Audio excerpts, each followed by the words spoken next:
তোমরা জানো যে আমাদের স্কুল অফ এক্সেলেন্সের পক্ষ থেকে ফাইনাল রিভিশন কোর্স চলছে। সো সেই কোর্সের আন্ডারে আমরা হচ্ছে ব্যবসা শিক্ষার জন্য যে ক্লাসগুলো নিচ্ছি সেই ক্লাসেরই একটা অংশ। আমরা আজকে ব্যবসা সংগঠন ও ব্যবস্থাপনার 3 নম্বর লেকচার দেখছি। সো এই 3 নম্বর লেকচারে মূলত আমরা আজকে যৌথ মূলধনী ব্যবসা এই চ্যাপ্টারটার উপরে গুরুত্বপূর্ণ এমসিকিউ এবং সৃজনশীল এইগুলো আমরা দেখার চেষ্টা করব।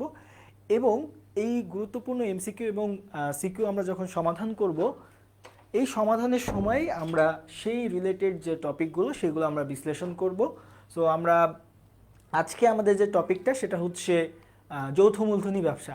আমরা এর আগে আমাদের যে ক্লাসগুলো হয়েছে সেই ক্লাসগুলোতে আমরা দেখিয়েছি যে ব্যবসাটা মূলত শুরু হয় কিসের মাধ্যমে। ব্যবসা শুরু হয় মূলত আমাদের এক মালিকানা ব্যবসা থেকে, এক মালিকানা এরপরে অংশীদারি, তারপরে ধীরে ধীরে এভাবে চলতে চলতে একটা সময় আমাদের এই যৌথ মূলধনী ব্যবসা চলে আসে। সো যৌথ মূলধনী ব্যবসাটা কিন্তু একদিনে আসে নাই, মূলত আমাদের এক মালিকানা ব্যবসা যেটা আছে এই এক মালিকানা ব্যবসার একটা উন্নত সংস্করণ আমরা বলতে পারি। এক মালিকানা থেকে চলে আসে অংশীদারি, অংশীদারির পরে কি আসে, অংশীদারির পরে আসে যৌথ মূলধনী ব্যবসা। এখন এই যে চেঞ্জটা, এই চেঞ্জটা কেন? মূলত এক মালিকানা ব্যবসার ক্ষেত্রে কি হয়, আমাদের মূলধনের একটা সীমাবদ্ধতা থাকে, অর্থাৎ এক মালিকানা ব্যবসায় একজন মালিক থাকে যার কারণে মূলধনটা সরবরাহ করা তার একার পক্ষে সম্ভব না। এরপরে অংশীদারি ব্যবসায়ের ক্ষেত্রে কি হয়, এই যে সমস্যাটা এটার একটা উত্তরণ করার জন্য আমাদের যে মালিক সেই মালিকের সংখ্যা বাড়ানো হয় এবং সেটা একজন থেকে বেড়ে 2 থেকে 20 জনের মধ্যে হতে পারে। এরপরে যৌথ মূলধনী ব্যবসা মূলত আসে কখন, যখন আমাদের অংশীদারি অর্থাৎ সর্বোচ্চ 20 জন দিয়েও আমাদের মূলধনটা কালেক্ট করা সম্ভব হচ্ছে না, সেই ক্ষেত্রে আমরা এই যৌথ মূলধনী ব্যবসাটা পরিচালনা করি এবং এই যৌথ মূলধনী ব্যবসার মাধ্যমে মূলত আমরা শেয়ার কালেকশন করে আমাদের এই ব্যবসার সার্বিক কার্যক্রম পরিচালনা করি। সো এইটাই হচ্ছে মূলত যৌথ মূলধনী ব্যবসা। এবং যৌথ মূলধনী ব্যবসার ক্ষেত্রে সবচেয়ে গুরুত্বপূর্ণ ব্যাপারটা হচ্ছে এর একটা কৃত্রিম ব্যক্তিসত্তা থাকবে। কৃত্রিম ব্যক্তিসত্তা অর্থাৎ এই যে প্রতিষ্ঠানটা এটার কোনো ব্যক্তি না, কিন্তু ব্যক্তির ন্যায় বিহেভ করবে, অর্থাৎ ব্যক্তির মতো আচরণ করবে এবং নিজের নামে নিজের সিলমোহর ব্যবহার করে অন্যের সাথে চুক্তি করতে পারবে, অন্যের বিরুদ্ধে মামলা করতে পারবে। এবং পাশাপাশি আমরা যদি বলি এই যে প্রতিষ্ঠানটা আছে যৌথ মূলধনী প্রতিষ্ঠানের দায়টা সাধারণত অসীম হয় না, এক্ষেত্রে দায়টা হয় সসীম। এবং কোন পর্যন্ত, সেটা হচ্ছে শেয়ারের মূল্য পর্যন্ত অথবা প্রতিশ্রুতি মূল্য পর্যন্ত, অর্থাৎ আমি যত টাকা শেয়ার কিনেছি সে পর্যন্ত অথবা আমি যত টাকার প্রতিশ্রুতি আমি দিয়েছি তত পর্যন্ত আমার দায় হবে। ওকে, এছাড়া আমরা যদি বলি এক্ষেত্রে আমরা যদি আরেকটা কথা বলি যে এই যৌথ মূলধনী ব্যবসার ক্ষেত্রে কিন্তু আমাদের যে ব্যাপ্তিটা এটা অনেক বড় হয় এবং পাশাপাশি এই যৌথ মূলধনী ব্যবসায়ের ক্ষেত্রে আমাদের যারা শেয়ার হোল্ডার থাকে তারা মূলত ব্যবসা পরিচালনায় অংশগ্রহণ করে না, এক্ষেত্রে পরিচালক নিয়োগ করা হয় এবং এই পরিচালকরা এবং আমাদের যারা এই প্রতিষ্ঠানের ব্যবস্থাপক থাকবে তারা মিলে মূলত এই প্রতিষ্ঠানটা পরিচালনা করবে এবং মুনাফা বা ক্ষতি সেইটা আপডেট আমার শেয়ার হোল্ডারদেরকে দিবে। ওকে, সো মোটামুটি এটা আমাদের যৌথ মূলধনী ব্যবসা। এখন আমরা গুরুত্বপূর্ণ যে এমসিকিউগুলো সেগুলো দেখব, পাশাপাশি সেগুলো আসলে যে কোন টপিকে সেই টপিক ভিত্তিক আমরা আলোচনা করব। ওকে, সো পৃথিবীর আধুনিক সংগঠন কোনটি? পৃথিবীর আধুনিক সংগঠন বলতে আমরা দেখেন আমরা এই যেগুলোর কথা বলেছি এগুলোর মধ্যে থেকে সবচেয়ে আধুনিক হচ্ছে এই যে যৌথ মূলধনী ব্যবসা। অর্থাৎ যৌথ মূলধনী ব্যবসার ক্ষেত্রে মূলত এই যে এক মালিকানা অংশীদারি যেগুলোর প্রবলেম আছে সেইটা। আর সমবায় সমিতিটা যায় না কেন? সমবায় সমিতি একটা নির্দিষ্ট গোষ্ঠীকে নির্দেশ করে, ওইটা আসলে পুরা সবাইকে নির্দেশ করে না। কিন্তু অংশীদারি ব্যবসা এবং এক মালিকানা ব্যবসা কিন্তু সবাইকে নির্দেশ করতে, কিন্তু মূলধনের সীমাবদ্ধতা থাকার কারণে আমরা যৌথ মূলধনী ব্যবসাকেই আধুনিক অর্থাৎ যৌথ মূলধনী ব্যবসা এই আধুনিক যুগে আবির্ভাব হয়েছে। এবং এটা আমরা বলতে পারি 1844 সালে সর্বপ্রথম ইস্ট ইন্ডিয়া কোম্পানির মধ্য দিয়ে মূলত আমাদের এই যে কোম্পানির যাত্রা শুরু হয়। ওকে, আচ্ছা, কোন সংগঠন হতে সরকার অধিক রাজস্ব পায়? যে সংগঠনের মূলধন বেশি, যে সংগঠন অধিক পরিমাণে ব্যবসা করতে পারে, তার লাভও বেশি এবং সেহেতু আমরা বলতে পারি যার লাভ বেশি তার সে সরকারকে করও বেশি দিবে। ওকে, সো লাভ কখন বেশি হয়? যার মূলধন বেশি থাকে। তো আমরা নর্মালি জানি যে অংশীদারি ব্যবসা বা এক মালিকানা ব্যবসা থেকে আমাদের যে যৌথ মূলধনী ব্যবসা আছে সেই যৌথ মূলধনী ব্যবসায় মূলধনের পরিমাণটা অনেক বেশি হয়, যার কারণে এই প্রতিষ্ঠান লাভ করলেও লাভটা অনেক বেশি এবং করও অনেক বেশি দিতে হয়। কৃত্রিম ও স্বাধীন অধিকারী ব্যবসা প্রতিষ্ঠান কোনটি? সেটা হচ্ছে এই যৌথ মূলধনী। আমরা এটা ক্লাসের শুরুতে স্লাইডে দেখিয়েছি। নিচের কোনটি কোম্পানির আইনগত বৈশিষ্ট্য? অর্থাৎ আমরা একটা কোম্পানি যে বিল্ড করলাম, এই কোম্পানির একটা বৈশিষ্ট্য আছে, সেই বৈশিষ্ট্যটার নাম কি? আইনগত বৈশিষ্ট্য। অর্থাৎ আইন দ্বারা কোন জিনিসটা সৃষ্টি হয়। সো একটা কোম্পানি যখন সৃষ্টি হবে এইটা মূলত আইনের দ্বারা সৃষ্টি হবে। আমাদের 2-এর ক ধারা যে একটা আইন আছে, 2-এর 1-এর ক, সেইখানে মূলত কোম্পানি গঠনের একটা সংজ্ঞা দেওয়া আছে। ওই সংজ্ঞা অনুযায়ী কোম্পানি গঠন হবে এবং কোম্পানির গঠনটা কিভাবে হবে এইটার জন্য কোম্পানি আইন রয়েছে। সেই আইনটা হচ্ছে 1994 সালের আইন। এই আইন অনুযায়ী মূলত আমাদের কোম্পানিগুলো গঠন হবে। সো এই জন্য আমরা বলতে পারি এই যে জটিল গঠন প্রণালী, যেহেতু অংশীদারি যেহেতু যৌথ মূলধনী কোম্পানিটা আইন মেনে হবে, এই জন্য এর গঠনটা একটু জটিল প্রকৃতির হবে। এটাই হচ্ছে এর আইনগত বৈশিষ্ট্য। আর দক্ষ ব্যবস্থাপনা, সীমাবদ্ধ দায়, কর প্রদান, এগুলো হচ্ছে অন্যান্য বৈশিষ্ট্য। কোম্পানি গঠনের উদ্যোগ গ্রহণকারীদেরকে কি বলা হয়? যারা কোম্পানি গঠন করার জন্য উদ্যোগ গ্রহণ করে তাদেরকে আমরা বলি প্রবর্তক, এবং যারা শেয়ার কেনে তাদেরকে আমরা বলি শেয়ার হোল্ডার। যারা পরিচালনা করে ব্যবসা তাদেরকে পরিচালক বলি, পরিচালক। এবং মালিক, এখানে মালিক বলতে আসলে কি কিছু বোঝায় না, মালিক হচ্ছে শেয়ার হোল্ডার, রাইট। তাহলে রাইট অ্যান্সার হচ্ছে আমাদের প্রবর্তক। জলিল সাহেব নিগার লিমিটেড কোম্পানি, এই যে লিমিটেড বলছে, সো প্রতিটি 100 টাকা মূল্যের 1000টি শেয়ার কিনে নেয়, অর্থাৎ এটা একটা যৌথ মূলধনী কোম্পানি। সো তার দায় কত টাকা পর্যন্ত সীমাবদ্ধ? আমরা নর্মালি দেখেছি যে দুইটা ভাবে সীমাবদ্ধ হয়, একটা হচ্ছে প্রতিশ্রুতি মূল্য দ্বারা আর একটা হচ্ছে শেয়ার মূল্য দ্বারা। তাহলে এখানে শেয়ার মূল্য কত? শেয়ার মূল্য হচ্ছে 100 ইন্টু, এখানে প্রতিশ্রুতি মূল্য সম্পর্কে কিছু বলা নেই, শেয়ার মূল্য সম্পর্কে বলা আছে 100 ইন্টু 1000 ইকুয়াল 1 লক্ষ টাকা। এই 1 লক্ষ টাকা পর্যন্ত একজন শেয়ার হোল্ডার অর্থাৎ জলিলের দায়টা এই যতটুকু তার শেয়ার আছে সেই পর্যন্ত সীমাবদ্ধ থাকবে। বাংলাদেশ ব্যাংক কোন ধরনের কোম্পানি? বাংলাদেশ ব্যাংক সহ বাংলাদেশে যত গুরুত্বপূর্ণ প্রতিষ্ঠান আছে এই প্রতিষ্ঠানগুলো মূলত আমরা বলতে পারি রাষ্ট্রপতির বিধি মোতাবেক বা রাষ্ট্রপতির আদেশে এইগুলো গঠিত হয়। এইগুলোকে আমরা বলি বিধিবদ্ধ কোম্পানি। সো এই বিধিবদ্ধ কোম্পানির মধ্যে প্রথমটাই হচ্ছে আমরা বলতে পারি আমাদের এই বাংলাদেশ ব্যাংক। কারণ বাংলাদেশ গঠন হওয়ার পরে 1972 সাল থেকেই মূলত এই যে বাংলাদেশ ব্যাংকের কার্যক্রম পরিচালনা হয় এবং 1971 সালের শেষের দিকে গিয়ে এটা গঠন করা হয়।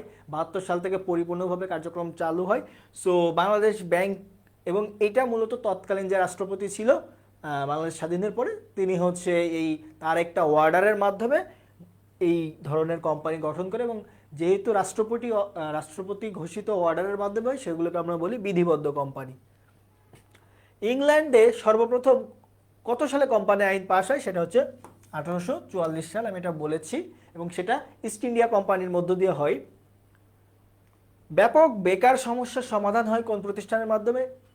যৌথ মূলধনী প্রতিষ্ঠান যেহেতু ব্যাপক আকারে কাজ করে এই জন্য। এবং এখানে একটা বিষয় আছে, এই প্রাইভেট এবং পাবলিকের মধ্যে একটা পার্থক্য আছে। আমরা জানি যে প্রাইভেট লিমিটেড কোম্পানির ক্ষেত্রে সদস্য সংখ্যা হচ্ছে 2 থেকে 50 জন, আর পাবলিক লিমিটেড কোম্পানির 7 থেকে শেয়ার সংখ্যা দ্বারা সীমাবদ্ধ, শেয়ার সংখ্যা দ্বারা সীমাবদ্ধ।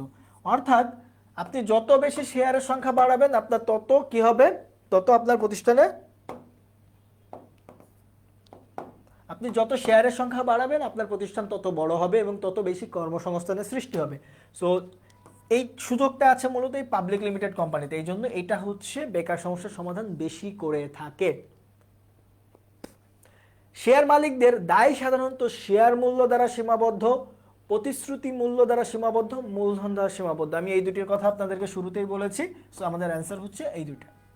ওকে, কোন ধরনের ব্যবসায় সংগঠনে সিদ্ধান্ত নিতে সচরাচর দেরি হয়? সো আমরা এক মালিকানাতে দেখেছি একজন মালিক, অংশীদারিতে দুইজন মালিক, 2 থেকে 20 জন মালিক, অর্থাৎ কম সংখ্যক। কিন্তু যৌথ মূলধনীতে কিন্তু হিউজ পরিমাণে আমার মালিক থাকে, যার কারণে যাদেরকে আমরা শেয়ার হোল্ডার বলি, তাদের সকলকে একসাথে নিয়ে বসে সকলের একটা মতামত নিয়ে একটা সিদ্ধান্ত নিতে গেলে একটা ব্যাপক সময়ের প্রয়োজন। রেদার আমরা একজন মালিক বা 20 জন অংশীদার নিয়ে যদি আমরা বসি, তাদের থেকে পরামর্শ নিয়ে সিদ্ধান্ত নিতে কিন্তু আমাদের খুব বেশি বেগ পেতে হয় না, যার কারণে আমরা বলতে পারি যৌথ মূলধনী ব্যবসার ক্ষেত্রে সিদ্ধান্ত নিতে দেরি হয়। কর ফাঁকি দেওয়ার প্রবণতা বেশি লক্ষ্য করা যায় এই যৌথ মূলধনী কোম্পানির মাঝেই, কারণ তারা মূলত ব্যাপক ইনকাম করে এবং তাদের করের যে হারটা, এই করের হারটা নর্মালি 30%-এর বেশি হয়। নর্মালি 30%-এর বেশি হয়। বিভিন্ন রেট আছে যেটা অংশীদারি প্রতিষ্ঠান বা এক মালিকানার প্রতিষ্ঠানের থেকে অনেক অনেক বেশি। এই জন্য তারা মূলত এত বেশি পরিমাণে কর দিতে চায় না। বাংলাদেশে কত সালে কোম্পানি আইন প্রচলিত আছে? সেটা হচ্ছে 1994 সালের আইন এখন মূলত প্রচলিত আছে, যেটা আমাদের বাংলাদেশ গঠনের পরে আবার সংশোধন করে 1994 সালে যে সংশোধন আসে সেই অনুযায়ী মূলত আমাদের কোম্পানি আইন প্রচলিত আছে। প্রাইভেট লিমিটেড কোম্পানি কখন কাজ শুরু করে? প্রাইভেট লিমিটেড কোম্পানি মূলত নিবন্ধনের পরপরই কাজ শুরু করে, কিন্তু এই ক্ষেত্রে পাবলিক লিমিটেড কোম্পানি সেটা করতে পারে না। পাবলিক লিমিটেড কোম্পানিকে অবশ্যই কার্যারম্ভের অনুমতি পত্র সংগ্রহ করতে হয়। কেন? এইটা পাবলিক লিমিটেড কোম্পানি এবং এই কোম্পানির ক্ষেত্রে ন্যূনতম মূলধন সংগ্রহ করার একটা ব্যাপার থাকে। ন্যূনতম মূলধন সংগ্রহ করার পরে তার যে প্রাথমিক খরচগুলো আছে সেটা ওই মূলধন সংগ্রহের মাধ্যমে প্রাথমিক খরচগুলো যাতে পরিপূর্ণ করতে পারে, এজন্য যৌথ মূলধনী কোম্পানির আন্ডারে পাবলিক লিমিটেড কোম্পানিগুলোকে মূলত তারা নিবন্ধিত হওয়ার পরপরই তাদেরকে মূলত কাজ শুরু করার অনুমতি দেওয়া হয় না, যেটা প্রাইভেট লিমিটেড কোম্পানিগুলোকে দেওয়া হয়। যার কারণে এই পাবলিক লিমিটেড কোম্পানিকে আলাদাভাবে ন্যূনতম মূলধন সংগ্রহ এবং অন্যান্য যে আরও রিকোয়ারমেন্টগুলো আছে সেগুলো ফুলফিল করার পরে নিবন্ধক তাকে কার্যারম্ভের অনুমতিপত্র দেওয়ার পরে তারা কাজ শুরু করতে পারবে। কিন্তু প্রাইভেট লিমিটেড কোম্পানির ক্ষেত্রে কোনো কার্যারম্ভের অনুমতিপত্র সংগ্রহ করার দরকার হয় না, নিবন্ধনের পরপরই তারা কাজ শুরু করতে পারে। প্রাইভেট লিমিটেড কোম্পানির সদস্য সংখ্যা কত? আমরা বলেছি যে 2 থেকে 50 জন। প্রাইভেট লিমিটেড কোম্পানির সংখ্যা সর্বনিম্ন কতজন পরিচালক, অর্থাৎ পরিচালকের সংখ্যা কত? সো আমরা একটু জানি প্রাইভেট লিমিটেড কোম্পানির ক্ষেত্রে সর্বনিম্ন সদস্য সংখ্যা কত? 2 জন। সো এই সর্বনিম্ন 2 জনকেই পরিচালক থাকতে হবে, এর কম আর পরিচালক থাকা যাবে না। কিন্তু পাবলিক লিমিটেড কোম্পানির ক্ষেত্রে কিন্তু আমরা দেখেছি সর্বনিম্ন সদস্য সংখ্যা কত? এটা হচ্ছে 7 জন। কিন্তু এই পাবলিক লিমিটেড কোম্পানির ক্ষেত্রে পরিচালক থাকতে হবে ন্যূনতম 3 জনকে, অর্থাৎ পাবলিক লিমিটেড কোম্পানির ক্ষেত্রে পরিচালক থাকতে হবে ন্যূনতম 3 জনকে, প্রাইভেটের ক্ষেত্রে 2 জনকে। প্রাইভেটেরটা হচ্ছে সদস্য সংখ্যার সাথে মিলে যায়, পাবলিকেরটা সদস্য সংখ্যার সাথে মিলবে না। পাবলিকের ন্যূনতম পরিচালক সংখ্যা হতে হবে 3। কোনটি বিশ্বের প্রথম সনদপ্রাপ্ত কোম্পানি? এটা হচ্ছে ইস্ট ইন্ডিয়া কোম্পানি, এটা সম্পর্কে আমি বলেছি। সর্বপ্রথম যৌথ মূলধনী ব্যবসা চালু হয় কত সালে? সেটা হচ্ছে এই 1844 সালে, এটা সম্পর্কেও বলা হয়েছে। কোম্পানি আইন কার্যকর হয় কখন? আমাদের কোম্পানি আইনটা মূলত আমরা কখন গঠন করি? আমরা গঠন হয় 1994 সালে এবং 1994 সালের এই 1 ডিসেম্বর থেকে মূলত এটার কাজ শুরু হয় শেষের দিকে গিয়ে। প্রতিনিধির বৈধতা কোম্পানির ক্ষেত্রে কিসের মাধ্যমে নির্ধারিত হয়? কোম্পানির পক্ষে যে ডিল করতে যাবে তার কাছে যদি কোম্পানির সিল থাকে তাহলেই ধরে নেওয়া হয় সে কোম্পানির প্রতিনিধি, কারণ ব্যক্তি দ্বারা কখনোই একটা কোম্পানিকে চেনা হয় না। যেটা অংশীদারি প্রতিষ্ঠানের ক্ষেত্রে ব্যক্তি দিয়ে প্রতিষ্ঠানকে চেনা হয়, কিন্তু যৌথ মূলধনী কোম্পানির ক্ষেত্রে সিলমোহর দেখেই মূলত কোম্পানিকে চেনা হয়, যার কাছে সিলমোহর থাকবে সে হচ্ছে ওই কোম্পানির প্রতিনিধি। একটি পাবলিক লিমিটেড কোম্পানির মালিক কারা? কোম্পানিটা যেহেতু পাবলিক লিমিটেড তার কারণে এরা মূলত শেয়ার বিক্রি করে টাকা তুলে, এবং যারা শেয়ার কেনে তারাই প্রতিষ্ঠানের মালিক। সো যারা শেয়ার কেনে তাদেরকে আমরা একটা নামে ডাকি, সেটা হচ্ছে শেয়ার হোল্ডার। পাবলিক লিমিটেড কোম্পানির সর্বনিম্ন পরিচালক সংখ্যা কত? এটা আগের এমসিকিউ পড়ানোর সময় আমি বলেছি যে পাবলিক লিমিটেডের 3, প্রাইভেট লিমিটেডের 2। সংবিধিবদ্ধ কোম্পানি নয় কোনটি? অর্থাৎ রাষ্ট্রপতির বিধিতে বা আদেশপ্রাপ্ত হয়ে এইগুলো হচ্ছে হয় না, সেটা হচ্ছে কোনটা আমরা বলতে পারি? এটা হচ্ছে পূবালী ব্যাংক, বাকিগুলো হচ্ছে সংবিধিবদ্ধ। ওকে, কোনটির মাধ্যমে কোম্পানির সাথে শেয়ার হোল্ডারদের সম্পর্ক নির্ণীত হয়? সো শেয়ার হোল্ডারদের সম্পর্কে লেখা থাকে কোথায়? এটা মূলত লেখা থাকে স্মারকলিপিতে লেখা থাকে যে এখানে কতজন শেয়ার হোল্ডার এবং কতটুকু মূলধন দিয়েছে। সো এনার মধ্য দিয়ে মূলত শেয়ার হোল্ডারদের কোম্পানির সাথে সম্পর্কটা নির্ধারিত হয়। কোনটি কোম্পানির কর্মপন্থার নকশা? অর্থাৎ কোম্পানি আসলে কি করতে চায়? সো এইটা হচ্ছে স্মারকলিপিতে থাকে। স্মারকলিপি, এই স্মারকলিপির হচ্ছে 6টি ধারা আছে। এই 6টি ধারার যেমন নাম ধারা, অবস্থান ও ঠিকানা ধারা, উদ্দেশ্য ধারা, মূলধন, দায়, সম্মতি, এই 6টা ধারা। সো এর মধ্য থেকে এই উদ্দেশ্য ধারার মধ্যে মূলত কোম্পানি আসলে কোন উদ্দেশ্যে গঠিত হয়েছে, এরা আসলে কোন ধরনের ব্যবসা করবে, এরা কি খাদ্য নিয়ে ব্যবসা করবে নাকি ওষুধ নিয়ে ব্যবসা করবে, সেইটা। এ কি? এটা হচ্ছে ফুল ফর্ম কি? আর্টিকেলস অফ অ্যাসোসিয়েশন, বা এটাকে আমরা বলতে পারি পরিমেল নিয়মাবলী। অর্থাৎ প্রতিষ্ঠানের ভিতরের অভ্যন্তরীণ কার্যক্রমগুলো কিভাবে চলবে, এটা মূলত এই দলিল দ্বারা পরিচালিত হয়। এবং প্রতিষ্ঠানের মেইন দলিল অর্থাৎ মূল দলিল যদি আমরা বলি, মূল দলিল কিন্তু সেক্ষেত্রে স্মারকলিপি।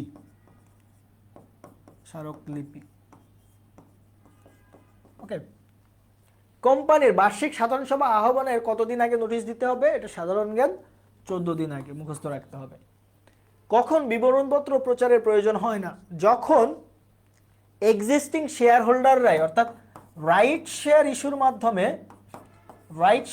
মাধ্যমে মূলত কোম্পানির নতুন যে শেয়ারগুলো ইস্যু করা হচ্ছে সেগুলো কোম্পানির অভ্যন্তরে অলরেডি যারা শেয়ার হোল্ডার আছে তারাই কিনে নিচ্ছে, তখন আর নতুন করে বিবরণপত্র প্রচার করতে হয় না, কারণ বাইরে কারো কাছে তো আমি আর বিক্রি করব না। কোন ধরনের শেয়ার মালিকদের লভ্যাংশের হার সর্বদা অনিশ্চিত এবং পরিবর্তনশীল? অবশ্যই সাধারণ শেয়ার হোল্ডার, কারণ তারা আসলে কোনো ন্যূনতম কত টাকা তারা পাবে, কত পার্সেন্ট হারে পাবে, এগুলো ফিক্স করা থাকে না। অগ্রাধিকার শেয়ার, বোনাস শেয়ার, সঞ্চয়ী অগ্রাধিকার, এগুলোতে অন্যান্য বিষয়।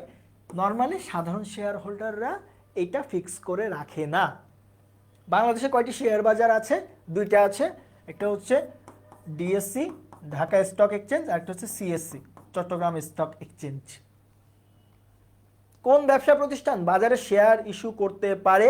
অবশ্যই অংশীদারি পারবে না, সমবায় সমিতি পারবে না, প্রাইভেট লিমিটেড কোম্পানি কেন পারবে না? এরা মূলত বাজারে শেয়ার ছাড়ে না, এরা হচ্ছে মূলত ইনস্টিটিউশনাল ইনভেস্টরদের কাছে শেয়ার ইস্যু করে, যেটার জন্য বিবরণপত্র ইস্যু করতে হয় না। শুধুমাত্র বাজারে শেয়ার ছাড়বে আমাদের public limited company. Public limited কোম্পানিকে ন্যূনতম মূলধন সংগ্রহ করতে হয় কেন? এই সম্পর্কে বলেছি, তাদেরকে কার্যালম্বের অনুমতিপত্র নিয়ে কাজ শুরু করার জন্য এই ন্যূনতম মূলধন সংগ্রহ করতে হয়। পাবলিক লিমিটেড কোম্পানির কোন বিষয়টি লিমিটেড? অবশ্যই তার দায়, অর্থাৎ তাদের দায় প্রতিশ্রুতি অথবা শেয়ার মূল্য দ্বারা সীমাবদ্ধ। পাবলিক লিমিটেড কোম্পানির সর্বনিম্ন সদস্য সংখ্যা কত? আমি বলেছি পাবলিক লিমিটেড যেহেতু সেটু 7 থেকে সর্বোচ্চ কি শেয়ার সংখ্যা দ্বারা সীমাবদ্ধ। পাবলিক লিমিটেড কোম্পানির কমপক্ষে কতজন পরিচালক থাকে? এটা বলেছি 3। হোল্ডিং কোম্পানির ক্ষেত্রে তার অধীন সাবসিডিয়ারি কোম্পানির ন্যূনতম কত ভাগ শেয়ারের মালিক থাকে। অর্থাৎ আমি কোনো একটা অন্য কোম্পানির 50% বেশি যদি শেয়ার কিনে নিই, তাহলে সেই কোম্পানিটা হয়ে যায় সাবসিডিয়ারি, আর সেই কোম্পানির অঘোষিত মালিক হয়ে যায় আমি, তো আমি তখন হয়ে যাই হোল্ডিং কোম্পানি। সো এটা হচ্ছে 50%-এর বেশি মানে কি 51%। কোম্পানি সংগঠনের মূল দলিল কি সম্পর্কে বলেছি, স্মারকলিপি। আর যদি বলে জন্ম সনদ কি, তখন হচ্ছে আমাদের নিবন্ধনপত্র। নিচের কোনটি সংবিধিবদ্ধ কোম্পানির উদাহরণ, সেটা টিসিবি। আর বাকিগুলো সংবিধিবদ্ধ কোম্পানি না, এগুলো হচ্ছে আমরা বলতে পারি যে প্রাইভেট কোম্পানি বা অন্যান্য। মূলধন সংক্রান্ত নিয়মাবলী সম্পর্কে বিশদ বিবরণের কথা বলেছে। যেহেতু মূলধন সম্পর্কে নর্মালি লেখা থাকে মূলধন ধারা, যেটা স্মারকলিপির মধ্যে যায়, কিন্তু বিশদ বিবরণী বলছে সেহেতু পরিমেল নিয়মাবলী। নতুন কোম্পানিতে পরিচালক নির্বাচিত হয় প্রবর্তকগণ কর্তৃক। কারণ নতুন কোম্পানিতে তখনও পর্যন্ত শেয়ার হোল্ডাররা আসে না, নতুন কোম্পানি খুলেই মূলত প্রবর্তকরা, যারা মূলত কোম্পানি সম্পর্কে প্রাথমিক ধারণাটা দেয়, সো তারাই পরিচালক, তাদেরকেই পরিচালক হিসেবে নিয়োগ দেওয়া হয় অথবা তারা পরিচালক নিয়োগ করে। যৌথ মূলধনী ব্যবসায়ের ন্যূনতম চাঁদা প্রয়োজন হয় নিচের কোনটির জন্য? তারা এই যৌথ মূলধনী ব্যবসার ন্যূনতম চাঁদা কেন তুলে? কার্যারম্ভের অনুমতিপত্র নিতে হয় তাই।